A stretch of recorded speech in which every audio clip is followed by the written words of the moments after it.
అల్లు అర్జున్కి సంబంధించిన అరెస్టు విషయంలో చాలా వాదనలు వినిపిస్తున్నాడు. కొంతమంది ఫ్యాన్స్ కూడా వివిధ రకాలుగా వ్యక్తం చేస్తున్నారు. ఈ తరుణంలో ఒకసారి కాంగ్రెస్ పార్టీ ఏదైనా స్టాండ్ తీసుకోవద్దు, ప్రభుత్వం తీసుకున్నది నిజమైన ఒక రైట్ అయిన డిసిషనా లేకపోతే కక్షపూరిత ధోరణి ఏమన్నా ఉందా, దీనికి సంబంధించిన పూర్తి వివరాలు ఒకసారి మనతో పాటు ఇంద్ర శోభన్ గారు ఉన్నారు, వాళ్ళని అడిగి తెలుసుకుందాం. చెప్పండి మేడం, ఈ యొక్క విధానాన్ని ఎలా చూడవచ్చు?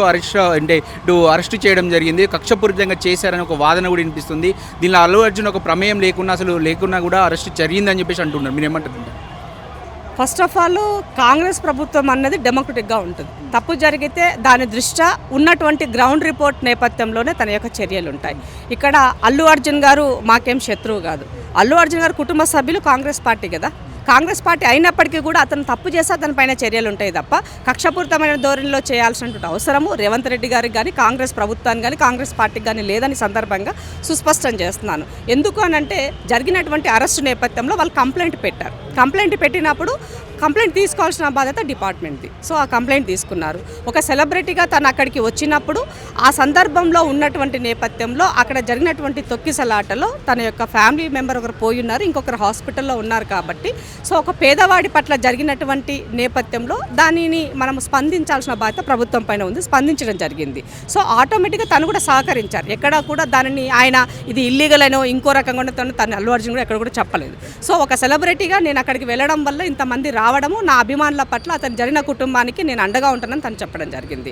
సో ఇక్కడ జరిగిన దాంట్లో తను మధ్యంతర బెయిల్ పోవడం జరిగింది, బెయిల్ రావడం జరిగింది. అది 6 తర్వాత రావడం వల్ల ఆలస్యం అవ్వడం మూలంగా సో ఆటోమేటిక్గా 6 తర్వాత బెయిల్ వచ్చినా కూడా జైలు నుంచి బయటకు వచ్చే పరిస్థితి ఉంటుంది. కాబట్టి మర్నాడు పొద్దున వచ్చారు. బట్ దీన్ని కేవలం కొద్దిమంది వ్యక్తులు రాజకీయ కోణంలో ఇది పార్టీకి ఆపాదించాలని, ప్రభుత్వానికి రుద్దాలని, అది రేవంత్ రెడ్డి గారి పైన అపవాదుగా చిత్రీకరించాలని చాలా రకరకాలుగా వాళ్ళు మాట్లాడుతున్నారు.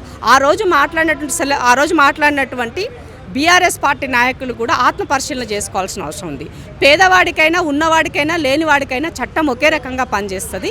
ఆ చట్టంలో ఉన్నటువంటి లొసుగులను వాడుకోవాల్సినటువంటి అవసరం ఇవాళ మాకు లేదని సందర్భంగా మేము గుర్తు చేస్తున్నాం. కాబట్టి కేటీఆర్ గారు అదే రోజు జరిగినటువంటి ఇన్సిడెంట్లో ఆ కుటుంబం తరఫున కూడా ఆయన స్పందించుంటే బాగుండేది. గతంలో చిరంజీవి గారు ఆయన పార్టీ పెట్టినప్పుడు కూడా ప్రజారాజ్యం పార్టీ పెట్టినప్పుడు కూడా తొక్కిసలాటలో చాలామందికి ఇబ్బంది జరిగింది. చాలామంది ఆ రోజు ఇబ్బంది పడ్డప్పుడు తర్వాత తన కొడుకు తన భార్య వెళ్ళి వాళ్ళకి కావాల్సినటువంటి చేసి ఇవ్వడం కూడా జరిగింది. సో ఇట్స్ మన దగ్గర ఒక హీరో అన్న అతను ఒక ఇన్ఫ్లుయెన్సర్గా మనం చూస్తాం. 10 మందిని ఒక ఫ్యాన్గా అతన్ని ఇన్ఫ్లుయెన్స్ చేయగలుగుతూ ఉన్నప్పుడు కొంత జాగ్రత్త తీసుకోవాల్సినటువంటి అవసరం ఉంది. సో ఇవాళ పాన్ ఇండియా హీరోగా ఉన్నటువంటి అల్లు అర్జున్ గారు కూడా తను వెళ్లే ముందు ప్రికాషన్గా తనకున్నటువంటి, ఎందుకంటే తను వస్తున్నానంటే చాలామంది వచ్చే పరిస్థితి ఉంటుంది, తను కూడా కొంత జాగ్రత్తగా తీసుకొని మూవ్ ఆన్ అయితే బాగుండేది. ఎందుకనంటే ఇవాళ అల్లు అర్జున్ అనేది ఇంటర్నేషనల్ ఫిగర్గా ఇవాళ ఉన్నారు ఆయన. సో ఆ బాధ్యత కూడా తన పైన ఉందని మనం ఈ సందర్భంగా గుర్తు చేయాల్సిన అవసరం అయితే ఉంది. ఏదేమైనప్పటికీ కూడా ఇది చాలా సామరస్యంగా సమస్య పరిష్కార దిశగా తను బయటకు రావడం అయిపోయినటువంటి ముచ్చట. ఎట్ ద సేమ్ టైం తన కొడుకు కూడా బాగలేకపోతే ఆ అబ్బాయి విషయంలో కూడా అల్లు అర్జున్ గారు స్పందించారు. వాళ్ళ పూర్తి బాధ్యత నేను తీసుకుంటున్నా కూడా తను చెప్పడం జరిగింది. కాబట్టి దీన్ని మనము పొలిటికల్ కోణంలో కాకుండా ఒక మానవత్వ కోణంలో చూస్తూ అటు సెలబ్రిటీ అయినా, ఇటు ప్రభుత్వమైనా, పార్టీలైనా, సమాజంలో మాట్లాడాలనుకున్నటువంటి వక్తలైనా కూడా ఆచితూచి మాట్లాడాల్సిన అవసరం ఉంది. ఒక సెన్సిటివ్ మ్యాటర్ మనం చూడాలి. ఇంకొకటి చూస్తూ ఉంటే ఇండస్ట్రీ పెద్దలు అసలు అక్కడ అల్లు అర్జున్ అట్లీస్ట్ ఒక 10 గంటలు జైల్లో ఉన్నాడు, దానికే వాళ్ళ దగ్గరికి పోయి పరామర్శించడం, అల్లు అర్జున్ని సంబంధించి కుటుంబాన్ని పరామర్శించే ప్రయత్నం చేశారు. కానీ ఇక్కడ జరిగింది బాధితురాలు ఇప్పుడు అక్కడ వస్తే ఒక్కరు కానీ ఇండస్ట్రీ నుంచి ఇంత పెద్ద ఇష్యూ అయితే ఇండస్ట్రీ ఇష్యూ వీళ్ళు వచ్చి ఒక్కరు కూడా పరామర్శించినటువంటి సిచ్యువేషన్ మనం చూస్తాము. దీన్ని ఎట్లా ఇండస్ట్రీకి ఇలా చూడొచ్చు? కనీసం ఒక్కరైనా ఇప్పుడు అల్లు అర్జున్ ఒకటి చెప్తాడు, నేను ఎందుకు పోతలేదు అంటే లీగల్ ఇష్యూస్ ఉన్నాయి అందుకే పోతలేని పోవద్దు అటు అని చెప్పేసి ఎవిడెన్స్ కింద మీద చేసే అవకాశం ఉంటుంది, లీగల్ ఇష్యూస్ ఉంటాయి అని చెప్పేసి ఒక వాదన వినిపిస్తుండే. కానీ ఇండస్ట్రీ పెద్దలైనా కనీసం వచ్చి చూడాల్సిన అవసరం ఉంటుంది కదా, దీని పట్ల మీరు ఏమంటారు? ఇప్పుడు మోహన్ బాబు గారిది మనొక ఇన్సిడెంట్ జరిగింది. జర్నలిస్ట్ను ఆయన వెళ్ళి పలకరించడం జరిగింది. పలకరించిన తర్వాత అవతల వైపు ఉన్నటువంటి వ్యక్తి తను కొంత పేషెన్స్ అంటే ఆ సందర్భంలో జరిగినటువంటి దాంట్లో తనకున్నటువంటి దాంట్లో ఇతని యొక్క ఈగోను కొంత సాటిస్ఫై చేయడం జరిగిందని మనం చెప్పాల్సిన అవసరం ఉంది. సో అల్లు అర్జున్ గారి యొక్క ఇన్సిడెంటు జరిగిన వెంటనే పోయి ఉంటే బాగుండేది. ఆ ఫ్యామిలీని పలకరించడమో లేదా ఆ ఫ్యామిలీ కుటుంబ సభ్యులని తన దగ్గర పిలిపించుకోవడం చేసి ఉంటే బాగుండేది. అది జరగలేదు. కాబట్టి ఇవాళ కేసు అన్నది కోర్టులో ఉంది కాబట్టి ఈ సందర్భంలో వెళ్ళడం వల్ల అది కొంత ఇబ్బందికరంగా ఉంటుంది కాబట్టి వెళ్ళకపోయి ఉండొచ్చు. బట్ మిగతా సెలబ్రిటీలు అందరూ కూడా ఒక పాన్ ఇండియా హీరోగా తను వెళ్ళినప్పుడు తనకి మద్దతుగా వెళ్ళడం అన్నది అది న్యాచురల్. వాళ్ళతో స్పందించారు వీళ్ళు, కానీ ఈ విషయంలో మాత్రం ఎందుకు స్పందించారు? అదే అందుకనే నేను చాలాసార్లు చెప్తూ ఉంటాను, సమాజంలో 10 మందిని ఇన్ఫ్లుయెన్స్ చేయగలుగుతామని చెప్పేటువంటి వాళ్ళు అప్పుడప్పుడు సమాజం పట్ల, ఆ సమాజంలో ఉన్నటువంటి రుగ్మతల పట్ల, సమాజంలో జరిగేటువంటి వాటి పట్ల స్పందించండి అని తెలియజేస్తున్నాం. అందుకనే రేవంత్ రెడ్డి గారు కూడా ఒక మాట చెప్పారు, డ్రగ్స్కి సంబంధించినటువంటి విషయంలో మీ యొక్క బాధ్యతని మీరు నిర్వర్తించి దాని పట్ల ఆ డ్రగ్ నిర్మూలన ఎలా చేయాలని చెప్పారు. కాబట్టి సినిమాలు తీయడము, సెలబ్రిటీలుగా ఒక ఆ ప్రజల నుంచి మీరు ఒక సెలబ్రిటీగా తయారవడము, ఆ ప్రజల నుంచే మీకు డబ్బు రావడము, ఆ ప్రజల నుంచే విలాసమైనటువంటి జీవితం, ఇవన్నీ మీకు వచ్చున్నాయి. కాబట్టి వీటిని తిరిగి ఆ సమాజం పట్ల మళ్ళీ చూపించాల్సిన బాధ్యత కూడా మీ పైన ఉంది. ఇది ఎవరు చెప్పాల్సిన అవసరం లేదు, ఎవరు స్క్రిప్ట్ చేయాల్సిన అవసరం లేదు, ఎవరు డైరెక్ట్ చేయాల్సిన అవసరం లేదు. అది న్యాచురల్గా అది నీలో రావాల్సిన అవసరం ఉంది. కాబట్టి జరిగింది జరిగిపోయింది. ఇకనైనా కూడా సమాజంలో తిరగాలనుకున్నటువంటి వాళ్ళు, సెలబ్రిటీలుగా ఉండాలనుకునే వాళ్ళు, 10 మందిని ఇన్ఫ్లుయెన్స్ చేయాలనుకున్నటువంటి వాళ్ళందరికీ కూడా నా యొక్క సూచన ఒక్కటే, మీరు ఏ విధంగా సినిమాలలో యాక్ట్ చేసి సినిమాల్లో ఉన్నటువంటి దాంట్లో మీరు చూపిస్తూ ఒక హీరోయిజం చూపిస్తారో అదే హీరోయిజాన్ని సమాజంలో ఉన్నటువంటి పేద వర్గాల పట్ల జరిగేటువంటి వాటి పట్ల కూడా అంశాల వారిగా స్పందించాల్సిన బాధ్యత వాళ్ళ పైన ఉందని తెలియజేస్తాను. ఇంకోటి చూస్తూ ఉంటే పాపను చూస్తూ ఉంటే అక్కడ ఒక సీన్ జరిగింది. అల్లు అర్జున్ పాప కావచ్చు లేదు బాబు కావచ్చు, వాళ్ళు వెతురుకుతున్నారు తండ్రి కోసం అని చూపించారు. కానీ ఇక్కడ ఈ పాపను చూస్తూ ఉంటే ఒక మధ్యతరగతికి సంబంధించిన వ్యక్తి అక్కడ మా మమ్మీ ఊరికి పోయింది, వస్తుందో రాదు తెలియదు, రాదు అని చెప్పేసి ఇచ్చాడు. అన్న ఎక్కడ ఉందంటే హాస్పిటల్లో ఉండు. ఇలాంటి సిచ్యువేషన్ అంటే ఒక మానవ చూడండి ఎమోషనల్ చూస్తూ ఉన్నాము. కానీ ఇలాంటి సిచ్యువేషన్లో అందరూ ఫ్యాన్స్, ఈరోజు ఫ్యాన్స్ కూడా చూస్తూ ఉంటే అటు అల్లు అర్జున్కి మద్దతుగా నిలిచినటువంటి పరిస్థితి. దీన్ని ఎలా చూడొచ్చు, ప్రభుత్వం దీన్ని ఏ విధంగా తీసుకుంటుంది? ఒక ఎగ్జాంపుల్స్ ఇస్తాం మీకు. ఈ సమాజంలో మార్చేటువంటి ఒక చిన్న విషయం చెప్పినప్పుడు ఎవరు దాన్ని పట్టించుకోరు. కానీ ఒక గాసిప్గా చెప్పేటువంటి ఒక సినీకి సంబంధించి ఇంకొక విషయం, ఒక మంచి పొలిటీషియన్ పైన ఒక గాసిప్ వదిలినప్పుడు దాన్ని చాలామంది చూస్తారు. సో ఇది సమాజంలో ఉన్నటువంటి సత్యాన్ని మనం ఒప్పుకోవాల్సిన అవసరం ఉంది. ఇది మారాలి అంటే ఏం చేయాలి? అందరూ కూడా దీనిపైన మనము కొంత అవేర్నెస్ అన్నది చేయాల్సిన అవసరం ఉన్నది. మనిషి తనకు తానే తన మానవత్వాన్ని కోల్పోతున్నాడు. ఇక్కడ మానవత్వం అంటే ఏమున్నది? ఉన్నవాడు లేనివాడు, డబ్బు ఉన్నోడికి వాడు తప్పు చేసినా సరే కరెక్టే, డబ్బు లేనివాడు వాడు కరెక్ట్ చేసినా కూడా వాడు చేసింది తప్పే. డబ్బు లేనటువంటి అంటే వాడి పేదరికం అడ్డొస్తుంది. అందుకనే ఈ సమాజం అన్నది ఉన్నవాడు లేనివాడుగా 2 వ్యత్యాసాలతో ఈ సమాజం కొట్టుమిట్టాడుతుంది. ఒకప్పుడేమో స్త్రీ పురుష విభేదంతో ఉండేది, ఇప్పుడు ఉన్నవాడు లేనివాడిగా ఈ సమాజం 2గా విడిపోయింది. సో ఇది మారాల్సిన అవసరం ఉంది అని అంటే సినీ ఫీల్డ్కి సంబంధించినటువంటి పెద్దలు మీరు చేసేటువంటి దాంట్లో మీ యొక్క మార్పుని ఈ సమాజం ముందు చూపాల్సినటువంటి బాధ్యత అందరిపైన ఉందని సందర్భంగా తెలియజేస్తున్నా. తల్లి అనేది అందరికీ తల్లి, పిల్లలకి కూడా ఉన్న తల్లికైనా అంటే బాగా సంపన్నుల తల్లికైనా కూడా అదే ప్రేమ ఉంటుంది, పేదరాలకైనా కూడా పిల్లల పట్ల అదే ప్రేమ ఉంటుంది. తల్లి ప్రేమ అనేది మనం వెలకట్టలేనటువంటి విషయం, ఉన్నవాడికైనా లేనివాడికైనా ఒకటిగానే ఉంటుంది. సో పిల్లలు తండ్రి కనిపించినప్పుడు ఆ పిల్లలు అదే విధంగా స్పందిస్తారు. కాబట్టి ఇక్కడ తినే ఆహారము వేరే ఉండొచ్చు కానీ కడుపంతా ఒకటి, మన మొత్తం వ్యవస్థ అంతా ఒకటిగానే ఉంటుంది. కాబట్టి ఇది సమాజం గమనించాల్సిన అవసరం ఉన్నది.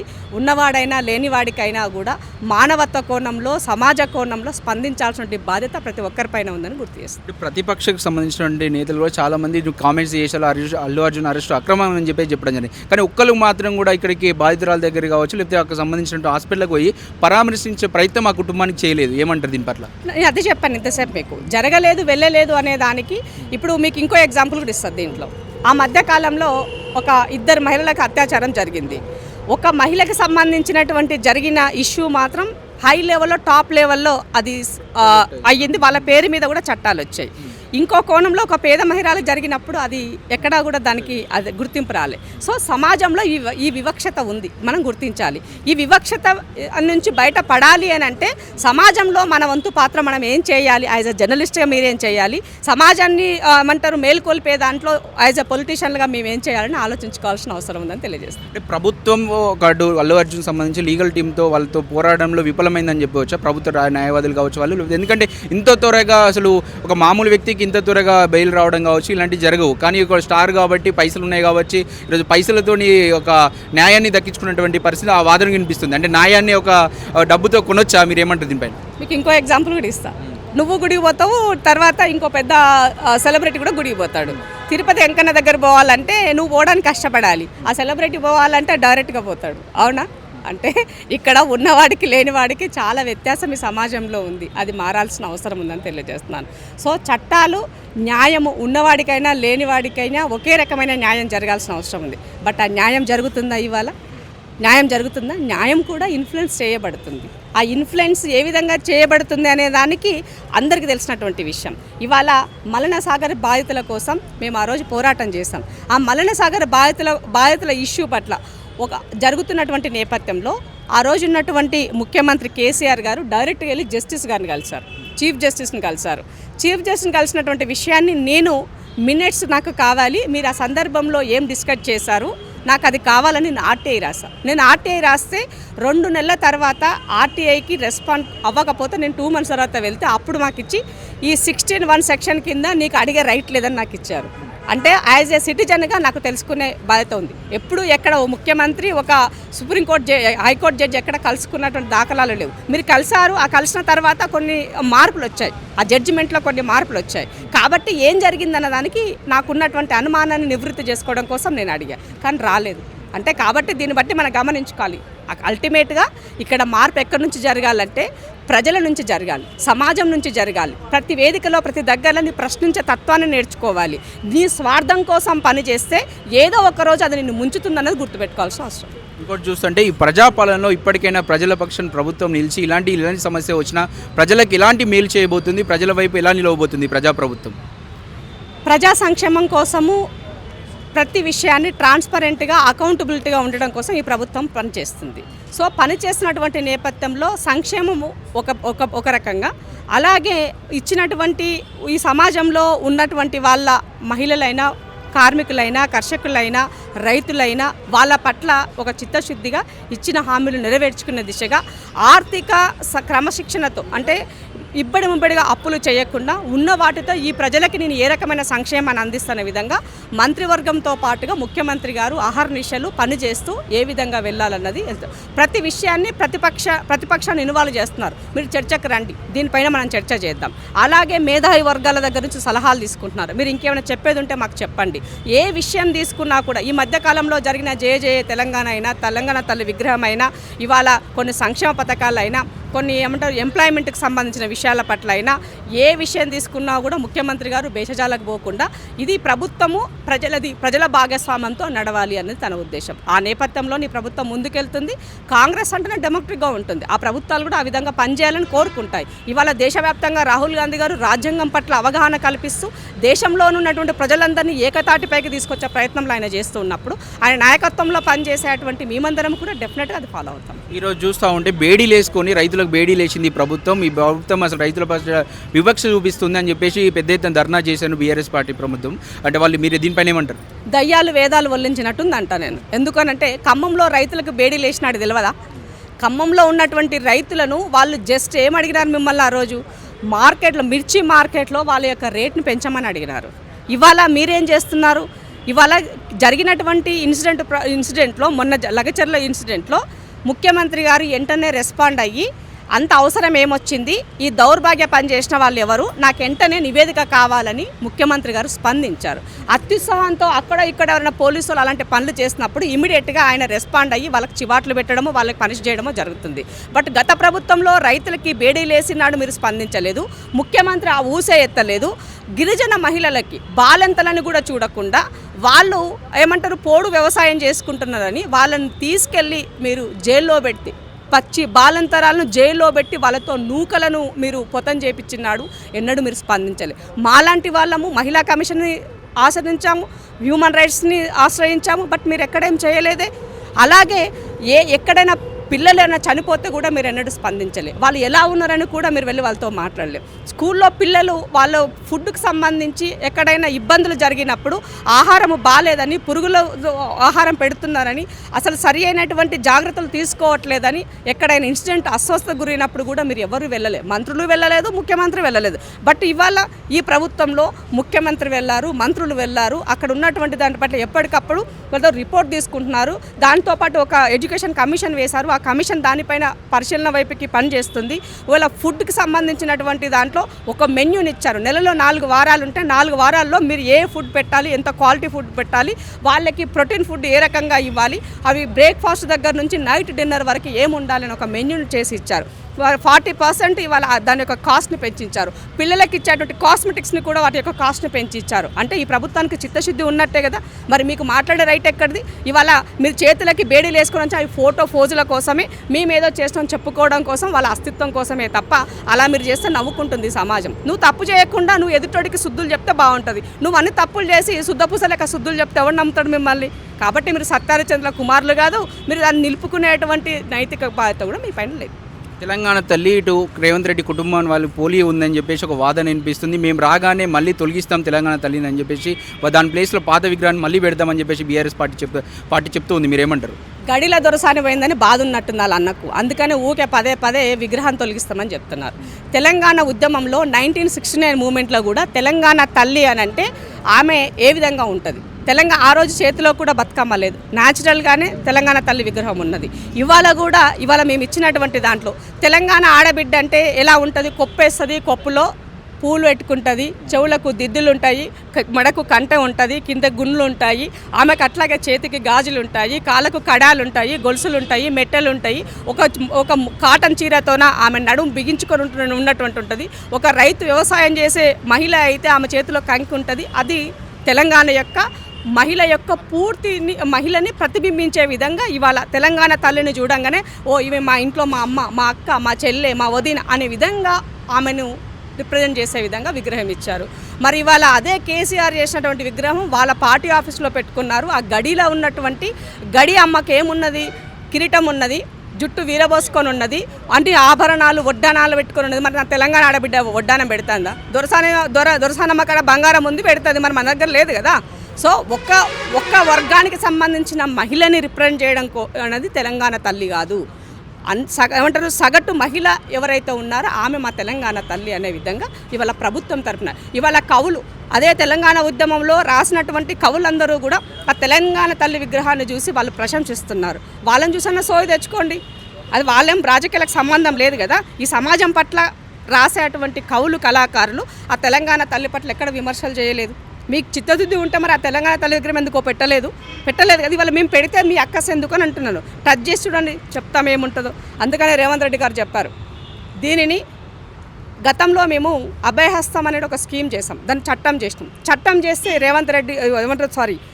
కేసీఆర్ గారు ఆ చట్టాన్ని కూడా తీసేసి ఆ స్కీమ్ని రద్దు చేశారు. మీరు ఇవాళ మళ్ళీ ఏదైనా పని చేస్తారన్న ఉద్దేశంతో ఇవాళ మేము దానిని చట్టం చేస్తున్నాము. దీనికో పకడ్బందమైన జీవో ఇస్తున్నాము. ఇది ముట్టుకున్నా దీనిపైన ఎవరైనా అవాకులు చవాకులు పిలిచినా కేసులు ఉంటాయని చెప్పారు. దానికి కవిత గారు ఎన్నడూ లేని విధంగా ఆమె మహిళల పట్ల ప్రేమ ఉన్నట్టు, బీసీల పట్ల ప్రేమ ఉన్నట్టు, ఆమె ఉద్యమకారుల మీద ప్రేమ ఉన్నట్టు ఆమె స్పందిస్తున్నారు. ఎన్నడైనా విమలక్కను మీరు వెళ్ళి ఎన్నడైనా పిలిచినారా? 10 సంవత్సరాల్లో సంధ్యక్కనైనా పిలిచినారా? అపాయింట్మెంట్ అడిగితే ఇచ్చినారా? ఇవాళ వాళ్ళ మీద మీకు ప్రేమ వచ్చింది. ఇదే విమలక్కను నడి రోడ్డు మీద కదా ఈడ్చి మీరు పోలీసు వాళ్ళు రోడ్డు మీద కూర్చోబెట్టినారు.